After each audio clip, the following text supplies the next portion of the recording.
Shalom and welcome to this episode of True and False on the Arab-Israeli conflict. My name is James McKeever. I'm an Israeli tour guide and educator. And today's big falsehood is that Israel is guilty of genocide in the Gaza Strip. The Jewish calendar is filled with festivals celebrating the failure of genocides that failed against us. And yet here we are today being accused of genocides ourselves, which, as I will show, is simply not true. Not only is it not true, it is not just an attack on Israel, but on the Jewish people. So let's get into it. What is genocide?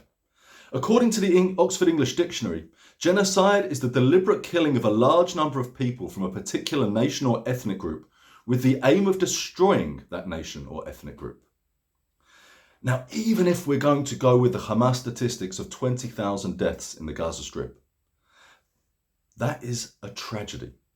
It is a huge loss of human life, but it is not even close to what could constitute the destruction of a people or nation. In the Gaza Strip alone, we have 2.3 million Arabs. From the river to the sea, we have over 8 million.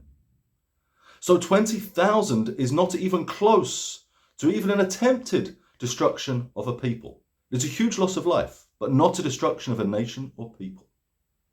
It is objectively false that this is a genocide. Not only that, the Arab population of Gaza, Israel, and the West Bank has increased exponentially since the State of Israel came into being in 1948. Every year without fail, the Arab population has grown. Actually, it's grown faster than the Jewish population.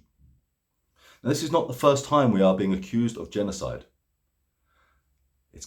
It'd be funny if it wasn't true.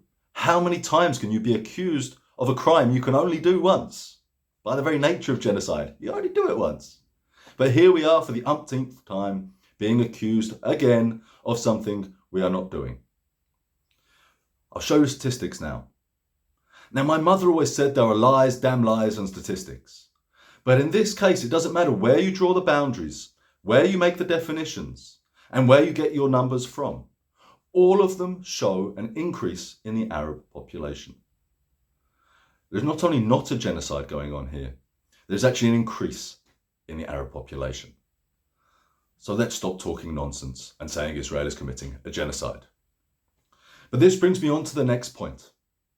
If it's so obviously and objectively false, why do these people keep saying it? It's an old trope. And it's often accompanied by accusing Israel of being a Nazi state or a Nazi government. It is an inversion not of Israeli history, but of Jewish history, accusing us of the very crimes not done to Israel, but done to our people. It is an attack on the Jewish people. Whilst not every criticism of Israel is antisemitic, this one is, because it is using the Jewish people, the Jewish state, as a way to attack the Jewish people. If you want to look for genocide in this part of the world, we can look at the Jewish population being genocided. Before they could even have free democratic elections in the Gaza Strip, it had to be made Jew-free.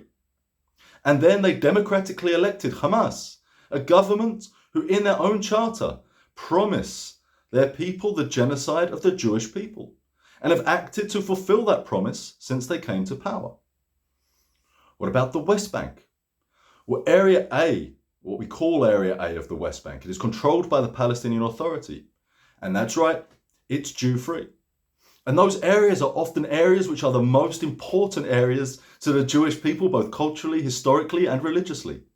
Places like Jericho, which the tribes of Israel first took upon entering the land.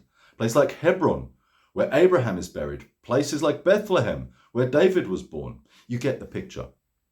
And yet these areas have been made Jew-free by the Arabs. And if we look at the greater Arab world, all of their Jews, or almost all their Jews, were exiled upon the creation of the State of Israel, including Iraq, where Jews have been living for about 2,500 years since the Babylonian exile. And they were removed from their homes. Where are the protesters? Where is the outcry against this ethnic cleansing, this genocide of the Jewish people? they're very, very quiet. And yet they shout a falsehood that Israel is committing a genocide. It would be funny if it wasn't true. Shalom. Wouldn't it be nice?